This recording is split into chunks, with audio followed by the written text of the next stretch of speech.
Hi Stampin' Friends! Today I want to show you a card made with this stamp set and dies, the Grace's Garden. This is the card that I made. It is on a base of the thick white cardstock. It has the purple posy, the real light purple inside, and then it has just regular whisper white on the top, and then all these little cutouts that I've made. So I wanted to show you how I did this. I think this set is a lot of fun. The way I started was using this practice one that I was kind of messing with. I use it to place my sun on the page.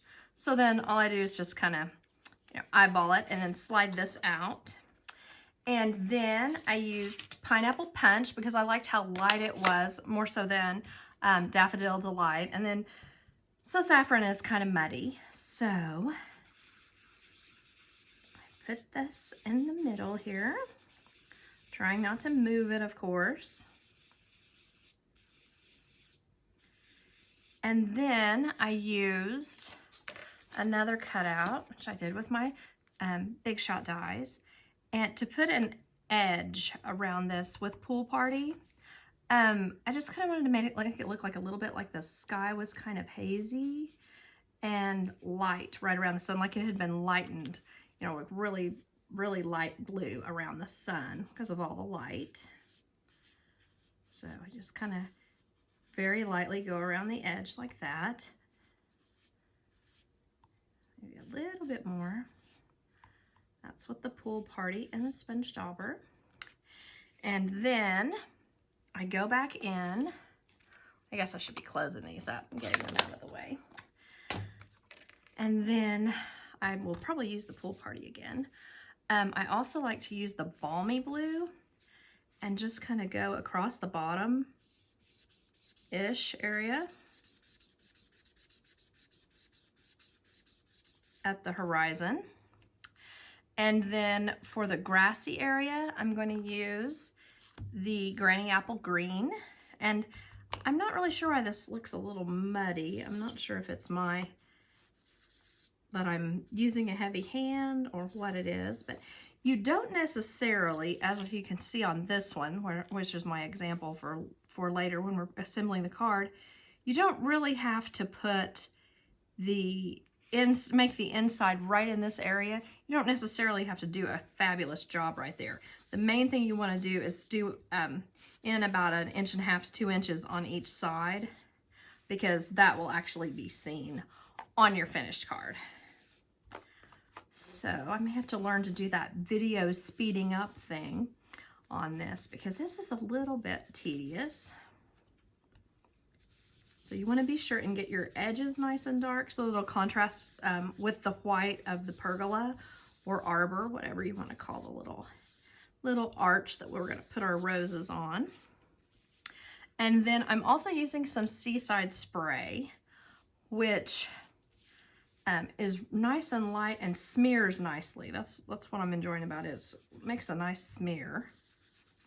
So I'm going over all the spots that I can with a Seaside Spray, just to kind of give it a nice base. It's kind of a true blue, not more so than a pool blue like the Pool Party is. I'm just kind of going over that. And then you can, make you some little tiny clouds, or you can just try to get the whole thing blue. And the main reason I didn't do clouds on this is because our arbor is white. So I wanted to kind of have the most contrast, just my personal preference. It's kind of up to you. Okay, so I want to add a little bit of Balmy Blue, and I have to have a light hand with this because it's kind of dark relative to the other colors.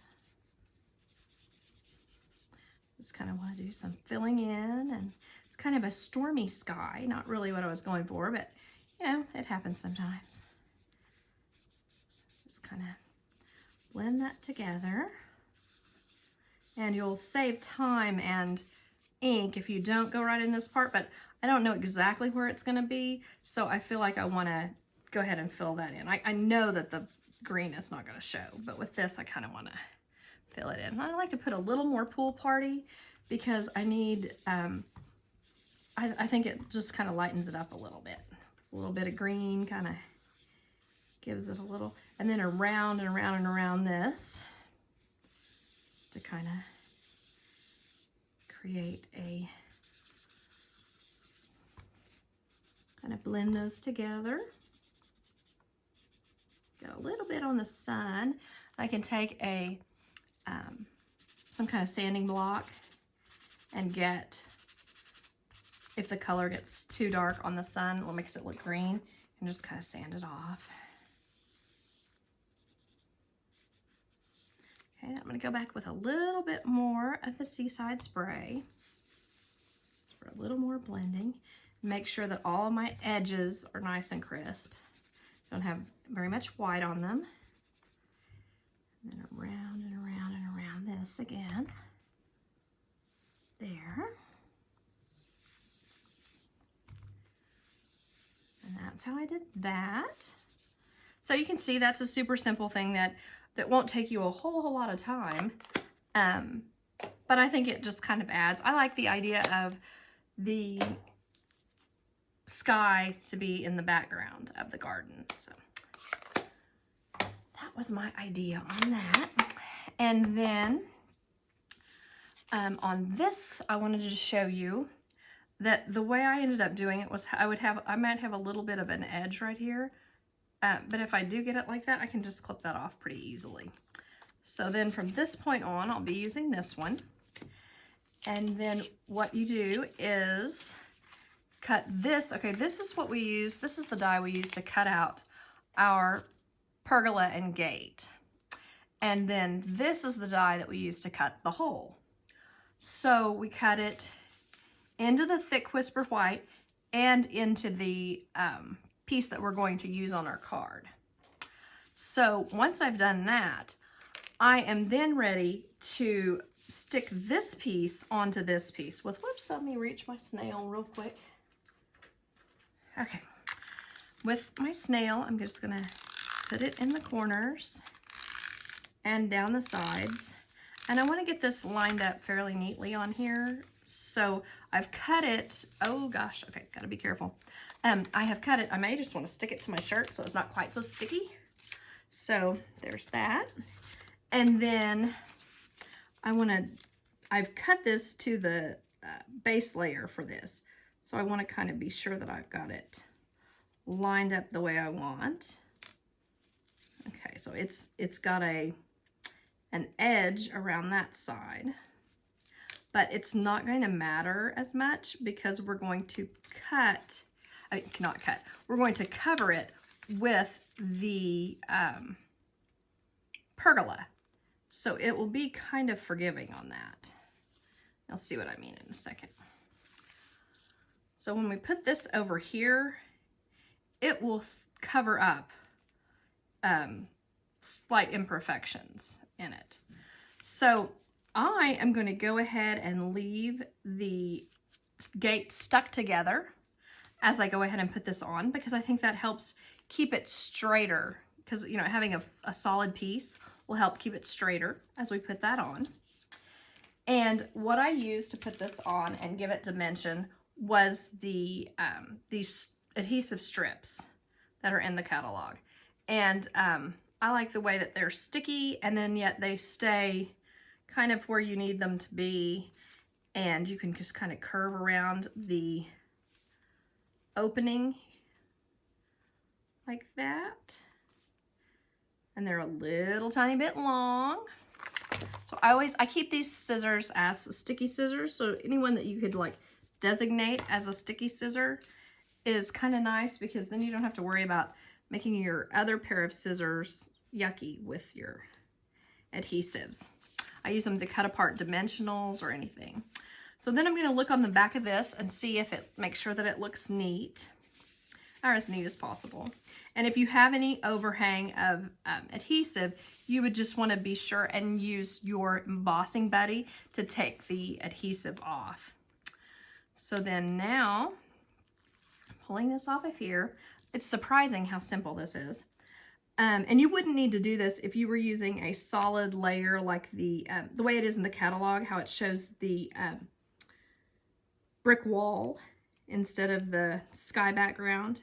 So there wouldn't be a need to use the strip adhesive. Okay, so now that I have this on there, when you cut this just apart, it's gonna leave a little bit of, well, I guess it's supposed to be like a wood board on there. Let's see if I can make you see that. A little tiny bit. I had cut that off on my card. It's gonna be up to you. This will meet if you don't cut anything but that one, but if you cut that off, it won't meet quite, but they might swing better. So at this point, I want to go ahead and bend these back a little because I want them to look like they're swinging open. So this part of the card could be finished at this point, but I also, on the sides of my original card, I put these little gate pieces in the back, and I used some green glue, and I don't know if I'll be able to get it to work. I have issues sometimes with my bottled glue. I think I got it. And then I'll just put it on the back side. Whoa, can't get my glue off my finger. Okay, there we go. And I'll just tuck it in here. And so if you were going to make several cards, I would suggest that you just put this little edge piece in, and you could maybe only put one sprig of flowers. And that would save you some time. You could just put your flowers inside, as if this is inside the garden and outside of the garden. So several things to consider there. I just think this looks a little neater because it's not just a gate by itself. It looks like the gate into a garden. And then the other piece looks nice on the other side. Oops. And it slid before I was ready. 1 second. That kind of tucked in there. And then on this side, I just want to cut this off here. And then cut it off here. And then the same thing, put some glue on the back. The mono multi glue. I call this green glue. And the glue is not green, it's white, but it's in a green bottle. So I'm kind of silly like that. Then we're ready to tuck that in on this side. There we go. Whoops. My fingers get sticky. Okay, so there's that. So you can see what I mean about that. It could look like it's almost finished at this point anyway. Maybe just put on some of the roses on the trellis, and it could make it look almost finished. Okay, so for my next part, I'm going to show you how I do the inside, which is simple with a Stamparatus. I want to get this out of the way real quick. So for the inside, oh wait, I've already got it set up this way. I guess I'll show you this first.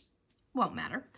I make a template and line up my stamps with it, and then I cut these out just randomly. It doesn't really matter how you've put them on your scrap paper, just to get enough of these.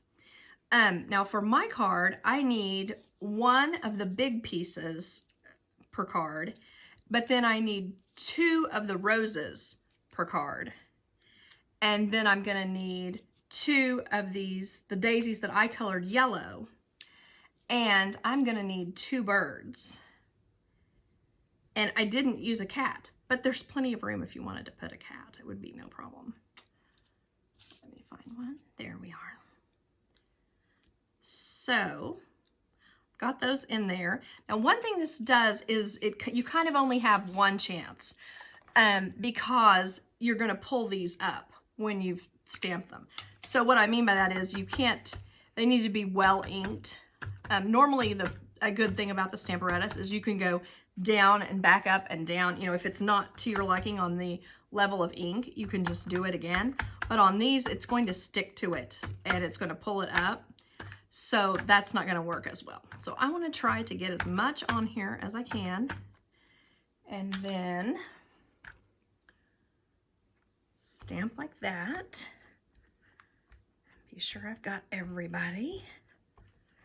Get these edges there. Okay.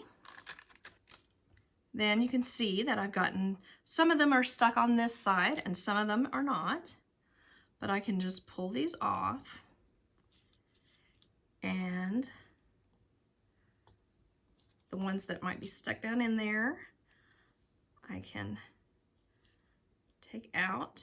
Now you can see what I did on this. I might lift it up for you and show you because this is really simple and I hope I didn't make it seem harder than it is. You basically just cut a nice, a nicely spaced piece. Like on this one, I used a 5.5 by 4.25 piece of paper. And then you just take your pieces and your stamps, and put them in the spot where it is and where it looks lined up, and then just go like this and mash it down and it picks up the stamp and you're all set. So then when I'm finished with that, I'm going to just move this out of the way and put my piece that I've lined up for the inside of the card, my purple posy, and then I'm just going to ink that up. And then this is the traditional way of stamping where you can put it on there and then do it again if you need to. So I'll just kind of put that in there. See how it looks? Oh, and see, I did a terrible job. The blossoms does not look good, so I'm going to ink that again. And then try that one more time. And that looks great now. So I'll slide this off, and then I'm ready to put that on the inside of my card, like that. And I won't go through the tedium of showing you, how I color everything, but I'll use two pieces, I'll use two of the rose vine pieces and put them on the sides here. And I'll put the hollyhocks, it could be either side.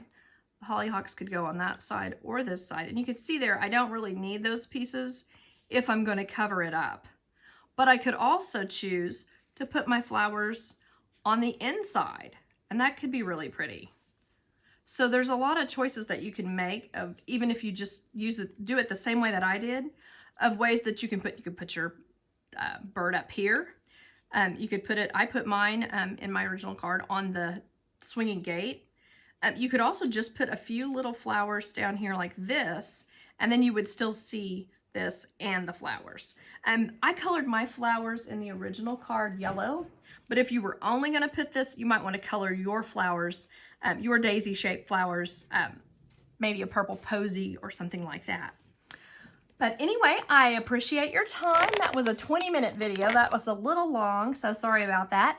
But I hope you will try something with Grace's Garden soon. I think it's a very fun set, and it offers a lot of opportunities for thinking of different color schemes and different ways that you would want to design it. So thanks for watching. Bye-bye.